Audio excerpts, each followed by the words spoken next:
Hello, Gene Schwimmer here. Welcome to today's vlog. Before I dive into today's subject, I'm diving. See, diving into today's subject, just to really make the point about diving into a subject. But before I do that, just a little bit of advice, a little tip, just a pointer for anybody who's contemplating doing their own vlog, which is, number one, make sure to hit the record button before you start recording, which I did. I did do that today, but what I didn't do was turn on the microphone. So I recorded, I don't know, I must have gone on for 10 minutes and then realized that I had not turned on the mic. So here I am doing it for the second time. So if you don't want to suffer the fate that I did, make sure that the little red record light is on, and then make sure that the little light on your microphone is on if it's an electric microphone. I guess if you just have a passive wired microphone that you plug right into the camera, then you're good to go. But I have a wireless mic and it runs on batteries, so it's got to be charged, and you got to turn the darn thing on, which I forgot to do. So, all right. I hope I helped all you vloggers and prospective vloggers out there. So on to today's subject. What I like to do sometimes is, well, I've mentioned in the past that I don't get that many viewers right now, just starting out, and I get even fewer comments, just the odd comment here and there. I would love to have more comments, but one of the advantages of very few comments is that I can, well, it takes me maybe 5 seconds or even less to read the comments, because usually there's just one. So I read a comment that I got this morning, and I want to, the reason I like these comments is, and appreciate them, is because sometimes they raise interesting points that I want to talk about. So that's what I'm going to do today. So the comment I want to talk about, it's from a commenter named Turbo Jones, and Turbo Jones is commenting on the vlog I did yesterday about Hong Kong, specifically how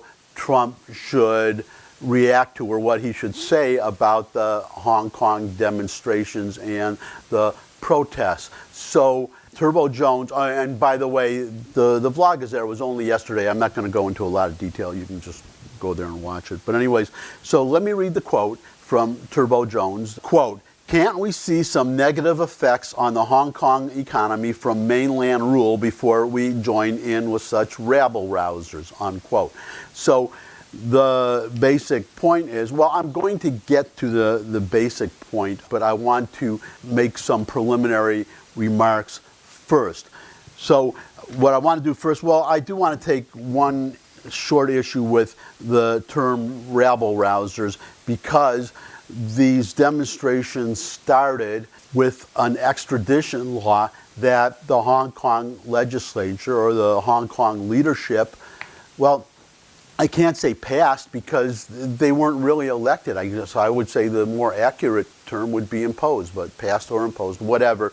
This extradition law said that somebody charged with a crime in Hong Kong would be transferred, or could be transferred, to mainland China for trial in Chinese court, mainland Chinese court, a dictatorship court. In other words, somebody accused of a crime, say by the Chinese government, mainland Chinese government, could be taken out of Hong Kong, where they have democracy and where they have an independent judiciary, to basically a kangaroo court in China, the mainland of China, to be tried there, where, let's be perfectly frank, the verdict would already be a foregone conclusion. Naturally, Hong Kongers are not too happy about that. In fact, they were so unhappy about that that they poured into the streets and they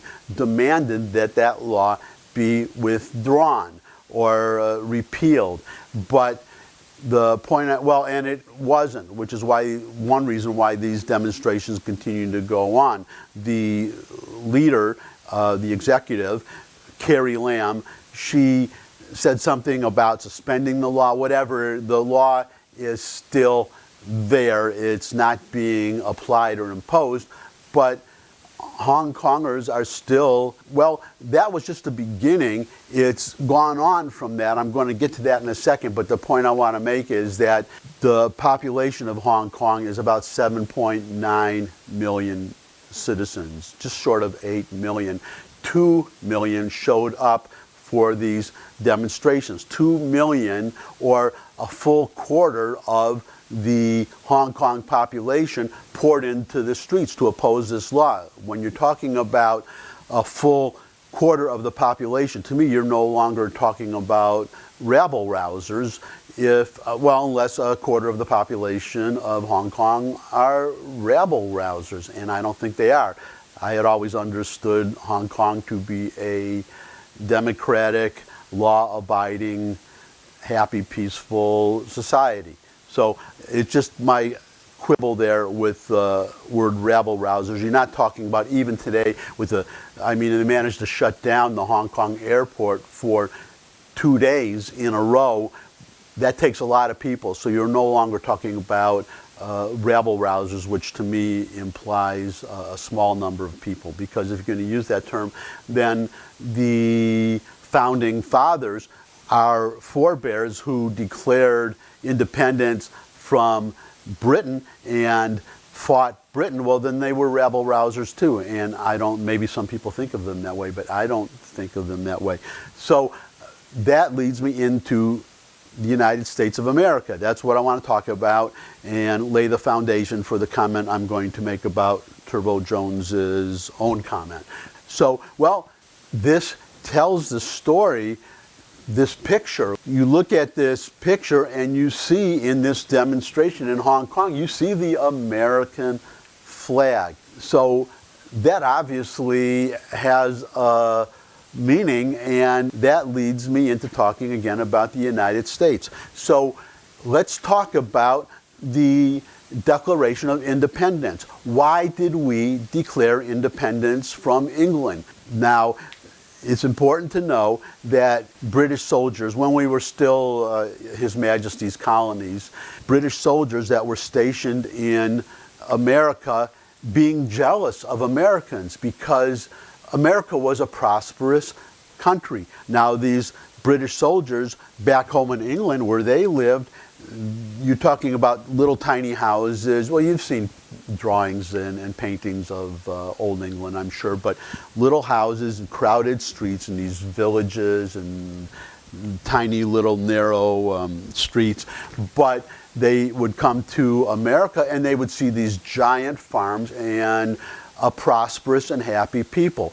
The point being that the reason for us leaving Britain had nothing to do with economics. We were not being oppressed economically, except for in just very small ways. For instance, there was a law regarding beaver hats, of all things, believe it or not. We would catch the beaver pelts, but we were not allowed to make the beaver pelts into hats, which were very popular in those days in England. We were required to send the pelts to England, where English tradesmen would make the actual hats and sell them there. And then, I would suppose, to add insult to injury, send some of those hats back to America to be sold here in America, even though we had caught the pelts here and we were perfectly able to make the hats ourselves. And that would be the obvious thing, make the hats here and then sell the completed, finished hats to England. So that's just a little historical note. The point is, America was prosperous. So you could take Turbo Jones's point and you say, well, before we declared independence, or before anybody would support our revolution in 1776, should they not have first ascertained whether mainland England, I'll use that term, mainland England's policies were having an economic effect on America? So the question, getting back to the main question, why did we declare independence from England? And it's very easy to answer that question because our forefathers were wise enough to issue a manifesto, which of course was the Declaration of Independence. And in that, well, of course, the most famous part of the Declaration is that early portion, all men created equal, endowed by our Creator with certain unalienable rights, so on and so forth. But that is a small part of a much longer declaration. Now, the bulk of the declaration is a list of grievances, a list of the specific reasons why we felt that we could no longer be a part of the British Empire and we wanted to govern ourselves as an independent nation. So I'm not going to read the entire list. The entire list is very long and it's not germane, most of it, to what I want to talk about today, but I am going to read some of them. So let me just go through this list and then I'll give you my comments. He, meaning the King of England, King George, he has refused his assent to laws the most wholesome and necessary for the public good. He has dissolved representative houses repeatedly for opposing with manly firmness his invasions on the rights of the people. He has refused for a long time after such dissolutions to cause others to be elected. He has made judges dependent on his will alone for the tenure of their offices and the amount and payment of their salaries. He has combined with others to subject us to a jurisdiction foreign to our Constitution, small c, and unacknowledged by our laws, giving his assent to their acts of pretended legislation, for depriving us in many cases of the benefits of trial by jury, for transporting us beyond seas to be tried for pretended offenses, for taking away our charters, abolishing our most valuable laws, and altering fundamentally the forms of our governments, for suspending our own legislatures and declaring themselves invested with power to legislate for us in all cases whatsoever. Now, I could go on, there might be a few more points here, but I think you see what I'm getting at. I think the point is obvious. Just substitute he, the King of England, King George III of England, take away that term and replace it with mainland China, and you have the same list of grievances, basically, that the Hong Kongers are demanding today. Two of them I note in particular, I'll just repeat them: for depriving us in many cases of the benefit of trial by jury, and for transporting us beyond seas to be tried for pretended offenses. Those two, that's essentially, well, that's in a nutshell, that is exactly this extradition law that sparked this whole affair, because this extradition law would allow China to take Hong Kong citizens and transfer them to China for trial in China in a Chinese court where you can be sure they would not be tried by a jury.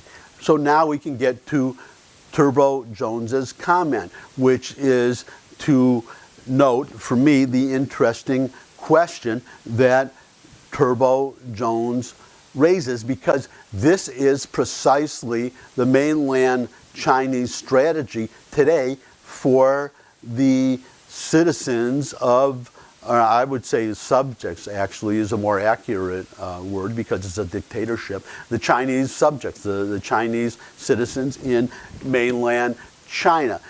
Their strategy is to make the Chinese people prosperous, to have a roaring economy or to have a strong economy, and then hope that the Chinese people would then be willing to sacrifice their personal freedom, their liberty, their right to trial by jury, their right to a free press, their right to practice their religion in return for having a good salary, making a good living, being able to buy electronic goodies or whatever.